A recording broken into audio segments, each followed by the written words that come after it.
Hello दोस्तों, स्वागत है आपका इस चैनल पे। तो चलिए आज हम लोग बिहार एसआई मेंस का प्रैक्टिस सेट 12 का क्वेश्चन देखते हैं, जो हमारा एडुटेरिया पब्लिकेशन द्वारा प्रैक्टिस सेट जारी किया गया है, उसी का सेट चल रहा है अभी। चलिए बिना टाइम वेस्ट किए स्टार्ट करते हैं हम लोग क्वेश्चन। पहला क्वेश्चन देखते हैं। ऑक्सीकरण प्रतिक्रिया में निम्नलिखित में से क्या होता है? तो ऑक्सीकरण प्रतिक्रिया में इलेक्ट्रॉन की कमी होती है। अगला क्वेश्चन है, जलीय विलयन में किसी अम्ल या क्षार में क्या परिवर्तन होता है? तो देखिए, क्षार जल में OH माइनस आयन निर्मित करते हैं। अगला क्वेश्चन देखते हैं। परासरण ऑस्मोसिस निम्नलिखित में से किस माध्यम से होकर जल अणुओं से गुजरने की प्रक्रिया है? तो ये हो जाएगा अर्धपरागम झिल्ली से होकर उच्च सांद्रता से निम्न सांद्रता की ओर। अगला क्वेश्चन देखते हैं। निम्नलिखित युग्मों में से कौन सा सुमेलित है? चलिए देखते हैं। पहला, इसमें बताना है कौन सा सही सुमेलित नहीं है। पहला देखते हैं, उत्तल दर्पण अधिक क्षेत्र के दृश्य का प्रतिबिंब बना सकता है, ये बात सही है।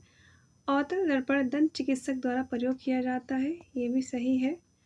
उत्तल लेंस आवर्धक लेंस की भांति प्रयोग होता है, ये भी सही है। समतल दर्पण सीधा तथा बिंब के साइज से छोटा प्रतिबिंब बनाता है, ये गलत है, क्योंकि ये छोटा नहीं होगा, ये समान होगा। चलिए अगला क्वेश्चन देखते हैं। निम्नलिखित में से कौन सा विकल्प सहसंयोजक यौगिक का गुण नहीं है? तो इसका हो जाएगा, पहला देखते हैं, सहसंयोजक यौगिक का गुण देखते हैं कौन कौन सा है। तो पहला है निम्न गलनांक और क्वथनांक, हाँ ये है।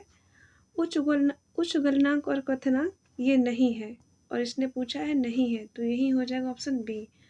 बाकी और देखते हैं। सी नंबर, उष्मा और विद्युत का दुर्बल चालक, हाँ ये है। और जल में अविलय और कार्बनिक विलयकों में विलय, ये सब गुण किसके हैं? तो सहसंयोजी यौगिक के गुण है। चलिए अगला क्वेश्चन देखते हैं। उदासीन गैसीय परमाणु के बाह्यतम कक्षा या कोश से एक इलेक्ट्रॉन को हटाने के लिए निम्नलिखित में से किसकी आवश्यकता होती है? तो ये होती है आयनन ऊर्जा की। अगला क्वेश्चन है, गति का पहला समीकरण निम्नलिखित में से किसके बीच संबंध दर्शाता है? तो ये दर्शाता है वेग और समय के बीच संबंध दर्शाता है। अगला क्वेश्चन देखते हैं। 8 नंबर क्वेश्चन, माइक्रोफोन और मोबाइल फोन के स्पीकर के बारे में निम्नलिखित कथनों पर विचार करें और सही कथन बताना है हमें। चलिए देखते हैं। देखिए, इसमें हो जाएगा माइक्रोफोन ध्वनि को वैद्युत संकेत में परिवर्तित करता है, ये सही है। और स्पीकर यांत्रिक संकेत को ध्वनि परिवर्तन में परिवर्तित करता है, ये गलत है। स्पीकर विद्युत संकेत को ध्वनि में परिवर्तित करता है, ये बात सही है। माइक्रोफोन ध्वनि को यांत्रिक संकेत में परिवर्तित करता है, ये बात भी गलत है। तो सही हो जाएगा हमारा 3 और 4 ऑप्शन हो जाएगा। सही है हमारा 2 और 4 ऑप्शन डी। अगला क्वेश्चन देखते हैं। कॉपर सल्फेट के जलीय विलयन के संबंध में कौन सा कथन सत्य है? देखते हैं। नीले लिटमस को लाल कर देता है। कॉपर सल्फेट जलीय विलयन को नीले लिटमस को लाल कर देता है। कॉपर सल्फेट का जो जलीय विलयन होता है वो नीले लिटमस को लाल कर देता है। चलिए अगला क्वेश्चन देखते हैं। निम्नलिखित में से कौन सा कवक डबल रोटी के निर्माण में प्रयोग किया जाता है? तो ये सैक्रोमाइसेस। अगला क्वेश्चन देखते हैं। निम्नलिखित में से कौन से ऊतक का अंतरकोशिकीय क्षेत्र बड़ा होता है? तो ये होता है पैरेन्काइमा का होता है। किसका होता है? तो पैरेन्काइमा का होता है। चलिए मिलान करना है, मिलान करते हैं। देखिए, यूकेलिप्टस हो जाएगा आवृतबीजी, और साइकस हो जाएगा अनावृतबीजी। फर्न है टेरिडोफाइट्स, और क्लेमिडोमोनास है शैवाल। चलिए अगला क्वेश्चन देखते हैं। आवृतबीजियों के प्रजनन अंग पौधे के किस भाग में स्थिर होते हैं? तो ये स्थिर होते हैं फूलों में स्थिर होते हैं। चलिए अगला क्वेश्चन देखते हैं। निम्नलिखित में गलत को सुमेलित करिए, गलत सुमेलित करना है। चलिए देखते हैं। पहला, वाष्पीकरण द्रव से गैस, ये सही है। ऊर्ध्वपतन, ठोस से गैस, ये भी सही है। संलग्न, ठोस से द्रव, ये भी सही है, लेकिन निक्षेपण द्रव से ठोस नहीं होगा, ये गलत है। ऑप्शन सी हो जाएगा। अगला क्वेश्चन है, निम्नलिखित कथनों पर विचार करिए और असत्य कथन का चयन करना है।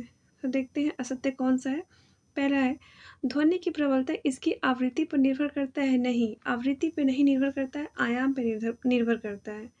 दूसरा है, ध्वनि का तारतम्य इसके आयाम पर निर्भर करता है। ये बात भी गलत है, क्योंकि ये ध्वनि का तारतम्य आवृत्ति पर निर्भर करता है, ना कि आयाम पे। तो दोनों गलत है। इस प्रकार हमारा आंसर हो जाएगा ऑप्शन सी। चलिए अगला क्वेश्चन देखते हैं। पीएच मान से 7 से 14 में हुई वृद्धि निम्नलिखित में से किसका प्रतिनिधित्व करती है। तो ये OH माइनस आयन सांद्रता में वृद्धि करती है। अगला क्वेश्चन है, साइटोप्लाज्मा एक जेली जैसा द्रव होता है जो मौजूद होता है केंद्रक और कोशिका झिल्ली के बीच मौजूद होता है। चलिए अगला क्वेश्चन देखते हैं। किस प्रकार के ऊतक में एक से अधिक प्रकार की कोशिकाएं मिलकर एक सामान्य कार्य करती है। तो ये हो जाएगा जटिल ऊतक में। किसमें हो जाएगा? जटिल ऊतक में। अगला क्वेश्चन है, ऊतक और पादप के भाग, इसको सही सुमेलित करना है। चलिए देखते हैं। तो ये हो जाएगा शीर्ष विभाजयोतक हो जाएगा जड़ों एवं तन्नों के वृद्धि वाले भाग, और अंतर्विष्टि विभजयोतक हो जाएगा पौधों के पर्वसंधि के पास, और पार्श्व विभजयोतक हो जाएगा तनों की परिधि या मूल वृद्धि। चलिए अगला क्वेश्चन देखते हैं। जब सूर्य की रोशनी बारिश की बूंदे पर पड़ती है तो इंद्रधनुष बनता है। इसके लिए निम्नलिखित में से कौन सी भौतिक घटनाएं जिम्मेदार है। चलिए देखते हैं। इसका हो जाएगा परावर्तन, अपवर्तन और पूर्ण आंतरिक परावर्तन। तो ये हो जाएगा, ये तीनों घटनाएं जिम्मेदार है, ऑप्शन डी। अगला क्वेश्चन है, वित्त आयोग में शामिल है। देखिए, वित्त आयोग में शामिल है एक अध्यक्ष और 4 सदस्य। चलिए अगला क्वेश्चन देखते हैं। 22 नंबर क्वेश्चन, भारत के संविधान में निहित राज्य के नीति निर्देशक तत्वों के संदर्भ में निम्नलिखित में से कौन सा कथन सही है। चलिए देखते हैं। पहला, भारत के संविधान के आर्टिकल 37 में यह प्रावधान है कि राज्य के नीति निर्देशक तत्व केवल उच्च न्यायालयों में लागू होगा। नहीं, ये बात गलत है। आर्टिकल 38 में यह प्रावधान है कि राज्य व्यक्तियों और लोगों के समूह के बीच आय में असमानताओं को कम करने का प्रयास करेगा। ये बात सही है। और आर्टिकल 39 में यह प्रावधान है कि राज्य अपनी नीति को यह सुनिश्चित करने की दिशा में निर्देशित करेगा कि पुरुष और महिला दोनों के लिए समान कार्य के लिए समान वेतन हो। ये बात भी सही है। तो सही हो जाएगा ऑप्शन बी। 2 और 3 सही है, एक गलत है, क्योंकि DPSP जो है ये उच्च न्यायालय में कहीं लागू नहीं हो सकता है। अगला क्वेश्चन देखते हैं। भारतीय संविधान के किस आर्टिकल में केंद्र शासित प्रदेशों के लिए उच्च न्यायालय का प्रावधान किया गया है। तो ये आर्टिकल हो जाएगा 241। उच्च न्यायालय, भारतीय संविधान के किस आर्टिकल में केंद्र शासित प्रदेश के लिए उच्च न्यायालय का प्रावधान है। आर्टिकल 241। अगला क्वेश्चन है, लोकसभा के स्पीकर का निर्वाचन होता है लोकसभा के सभी सदस्यों के द्वारा। चलिए अगला क्वेश्चन देखते हैं। संसद में धन विधेयकों के संदर्भ में निम्नलिखित में से कौन सा कथन गलत है। चलिए देखते हैं। इसमें देखिए, ये पहला है, यह केवल एक मंत्री द्वारा पेश किया जाता है, न कि एक निजी सदस्य द्वारा। ये बात सही है। लोकसभा राज्यसभा की सभी या किसी भी सिफारिश को स्वीकार कर सकती है। ये बात भी सही है। इसे केवल लोकसभा में पेश किया जा सकता है। सही बात है, धन विधेयक को केवल लोकसभा में ही पेश किया जा सकता है। अगला है, इसे राज्यसभा द्वारा अस्वीकार या संशोधित किया जा सकता है। बिल्कुल गलत है। तो ये बात हो जाएगा ऑप्शन डी। अगला क्वेश्चन देखते हैं। भारत में राजनीतिक दलों का पंजीकरण निम्नलिखित प्रावधानों में से किसके अनुसार किया जा सकता है। देखिए, किया जा सकता है, इसमें हो जाएगा लोक प्रतिनिधि अधिनियम 1951 के तहत। भारत में राजनीतिक दलों का पंजीकरण लोक प्रतिनिधि अधिनियम 1951 के अनुसार किया जा सकता है। अगला क्वेश्चन है, भारतीय संविधान के 100वां संशोधन हुआ था 2015 में। सौवें संशोधन की मंजूरी निम्नलिखित में से किस भारतीय राष्ट्रपति ने दी थी? तो ये दी थी प्रणब मुखर्जी ने। अगला क्वेश्चन देखते हैं। निम्नलिखित में से कौन सा विषम समवर्ती सूचिका है? तो समवर्ती सूचिका है जनसंख्या नियंत्रण एवं परिवार नियोजन। अगला क्वेश्चन देखते हैं। भारतीय संविधान का कौन सा अनुच्छेद केंद्रीय सतर्कता आयोग का वर्णन करता है? तो ये वर्णन करता है, देखिए, भारतीय संविधान का कौन सा अनुच्छेद केंद्रीय सतर्कता आयोग का वर्णन करता है? तो इनमें से कोई नहीं होगा। इसका गठन हुआ था 1964 में और ये संथानम समिति की सिफारिश पर केंद्रीय सतर्कता आयोग का गठन किया गया था। अगला क्वेश्चन देखते हैं। स्वतंत्र भारत में प्रथम विधि आयोग के अध्यक्ष कौन थे? तो ये थे MC सीतलवाड़। स्वतंत्र भारत के प्रथम विधि अध्यक्ष MC सीतलवाड़। अगला क्वेश्चन है। हाल ही में मासिक धर्म के लिए सवेतन अवकाश पेड लीव देने वाला भारत का पहला राज्य कौन बना है? तो ये बन गया है कर्नाटक। सही है, इसका हो जाएगा कर्नाटक। यूनेस्को ने किस शहर को गैस्ट्रोनॉमी की रचनात्मक शहर में घोषित किया है? ये है लखनऊ। अगला क्वेश्चन है। हाल ही में चर्चा में रहा रक्षम चित्रकूट वन्यजीव अभयारण्य कहाँ है? तो ये हिमाचल प्रदेश में है। रक्षम चित्रकूट वन्यजीव अभयारण्य हिमाचल प्रदेश में है। वीर बाल दिवस प्रतिवर्ष कब मनाया जाता है? तो वीर बाल दिवस प्रतिवर्ष 26 दिसंबर को मनाया जाता है। अगला क्वेश्चन है। स्पीकिंग विथ नेचर पुस्तक के लेखक निम्नलिखित में से कौन है? तो ये है रामचंद्र गुहा है स्पीकिंग विथ नेचर पुस्तक के लेखक। चलिए अगला क्वेश्चन देखते हैं। शस्त्र रामानुजन पुरस्कार 2025 से किसे सम्मानित किया गया है? तो ये किया गया है अलेक्जेंडर स्मिथ को सम्मानित किया गया है। IMF का पहला उप प्रबंधक निदेशक किसे बनाया गया है? तो ये बनाया गया है डैन कैटेज को बनाया गया है। IMF का पहला प्रबंधक निदेशक डैन कैटेज को बनाया गया है। अगला क्वेश्चन है। श्रद्धांजलि योजना की शुरुआत किस राज्य सरकार ने किया है? तो ये किया है असम सरकार ने। श्रद्धांजलि योजना की शुरुआत असम सरकार के द्वारा की गई है। अगला क्वेश्चन है। 18वीं भारतीय वन स्थिति रिपोर्ट के अनुसार वन आवरण में सर्वाधिक वृद्धि करने वाले 3 राज्य कौन से हैं? तो ये हो जाएगा मिजोरम, गुजरात और उड़ीसा। अगला क्वेश्चन देखते हैं। CMS-03 मिशन के प्रक्षेपण किस यान या रॉकेट द्वारा किया गया है? तो ये हो जाएगा LVM-3M5 के द्वारा। अगला क्वेश्चन है। मानव विज्ञान में कौन सी संधि है? तो मानव विज्ञान में विसर्ग संधि है। मनुश्रेष्ठ में कौन सा समास है? तो मनुश्रेष्ठ में तत्पुरुष समास है। अगला क्वेश्चन देखते हैं। चंद्रमा, शंख, कपूर किस शब्द के अनेकार्थी है? तो चंद्रमा, शंख और कपूर ये अब्ज का अनेकार्थी है, अब्ज। अगला क्वेश्चन है। अकल का दुश्मन का अर्थ क्या होता है? तो अकल का दुश्मन का अर्थ होता है शायद महामूर्ख। हाँ, महामूर्ख। अगला क्वेश्चन है। निम्नलिखित में से कौन तद्भव शब्द है? तो तद्भव है पिटारा। अगला क्वेश्चन देखते हैं।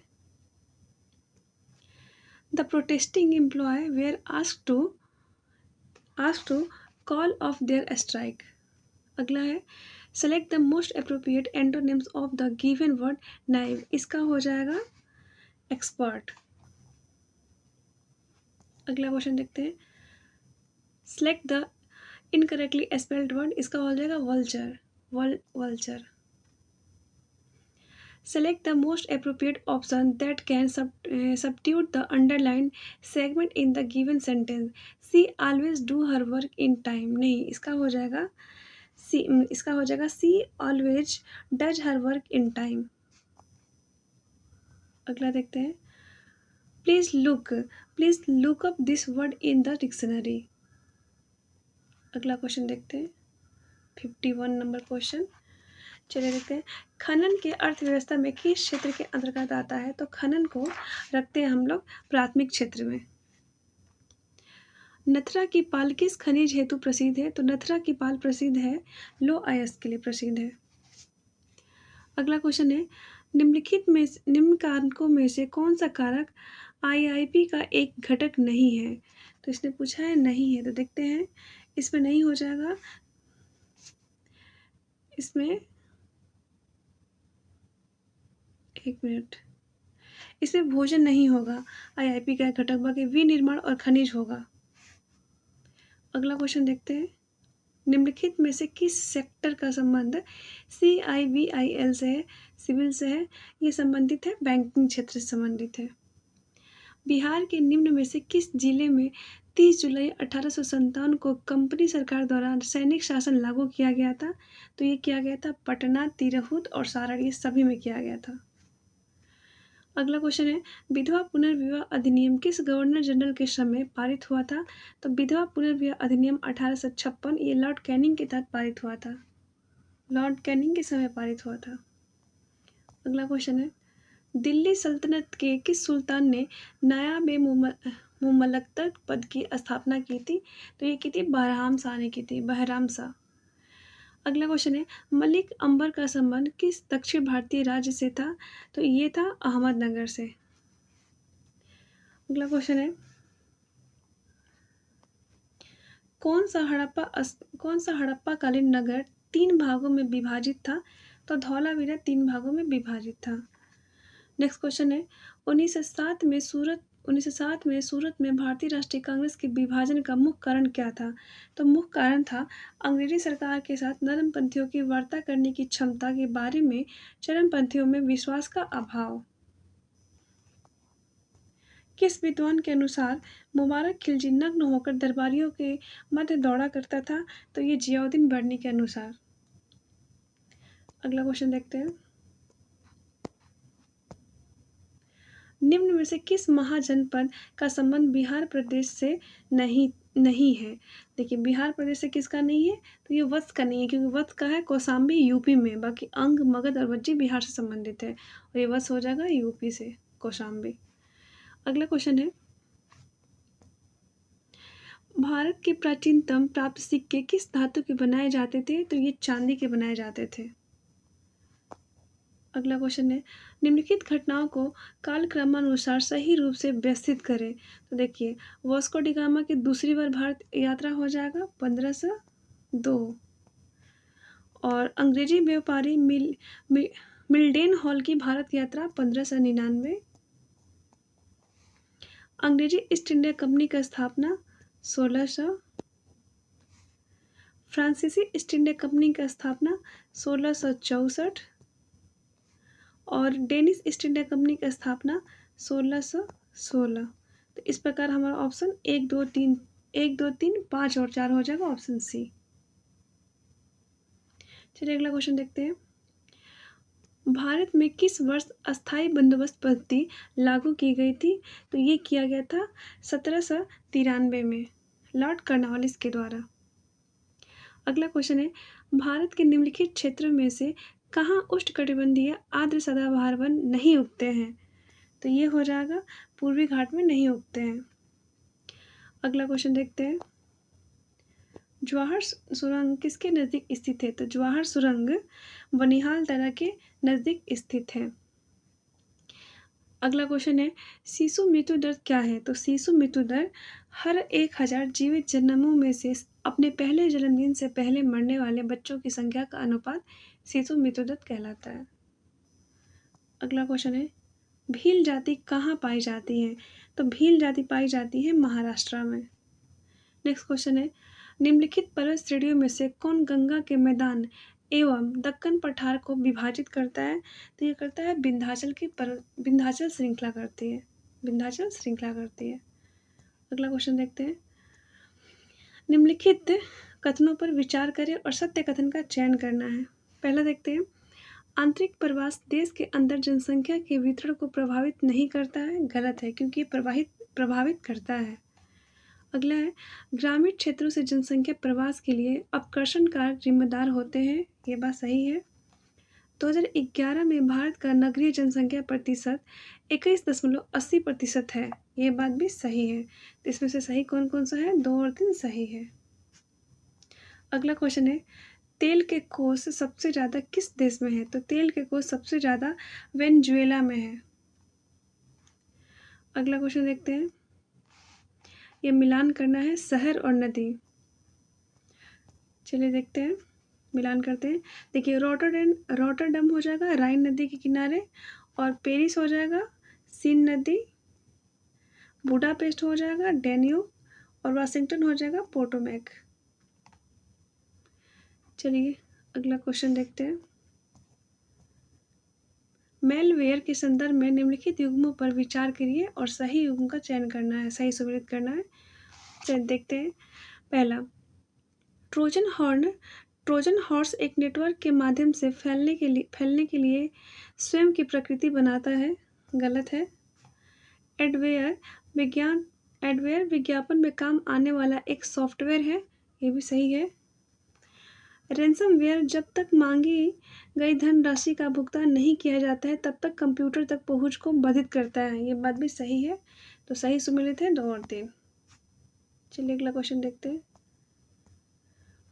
विश्व वन्य जीव दिवस कब मनाया जाता है? तो विश्व वन्य जीव दिवस मनाया जाता है 3 मार्च को।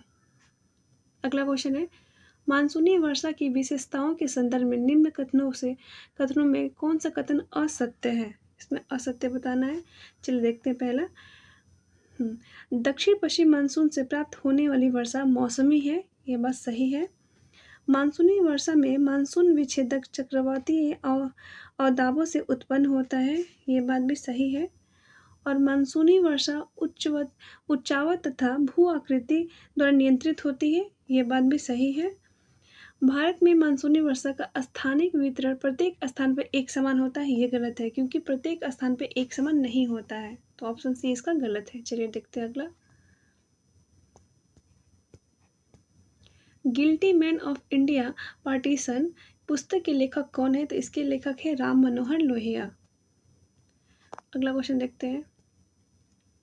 वायुमंडल के संगठन में महत्वपूर्ण भूमिका निभाने वाले धूल कणों के संबंध में कौन सा कथन सही है? चलिए देखते हैं।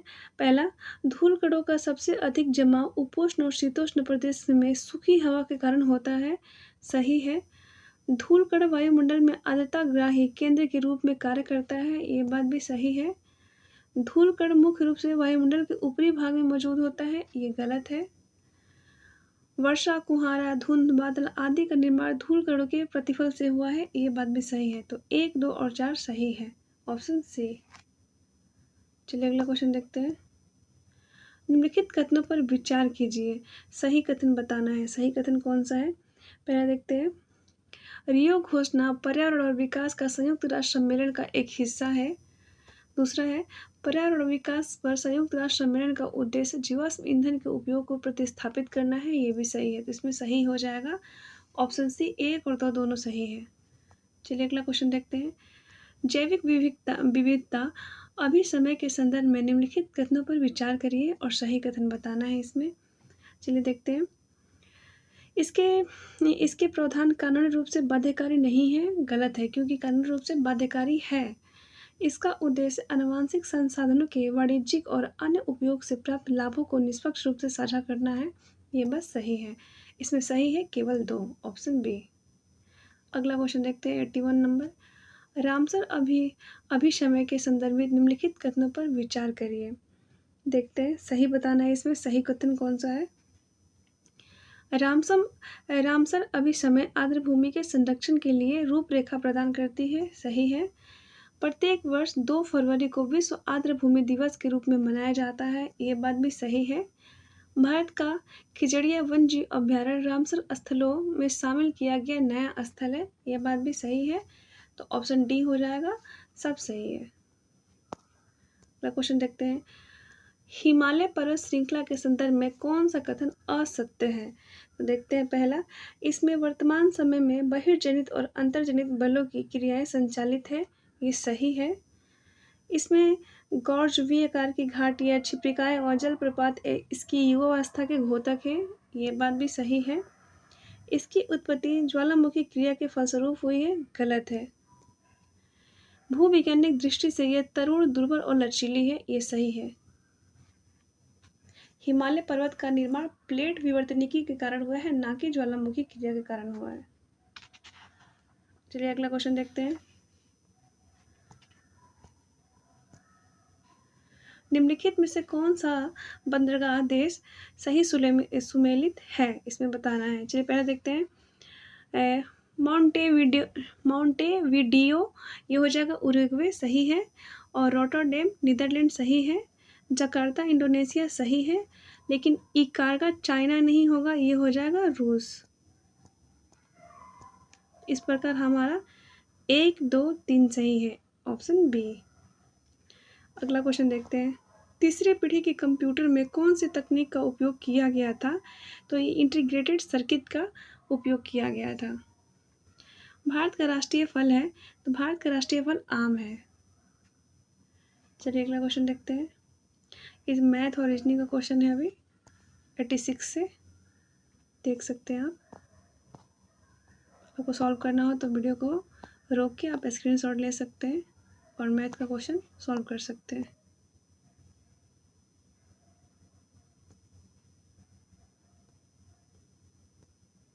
वीडियो पसंद आया होगा तो लाइक करिए, चैनल को सब्सक्राइब करिए। देखने के लिए बहुत बहुत धन्यवाद।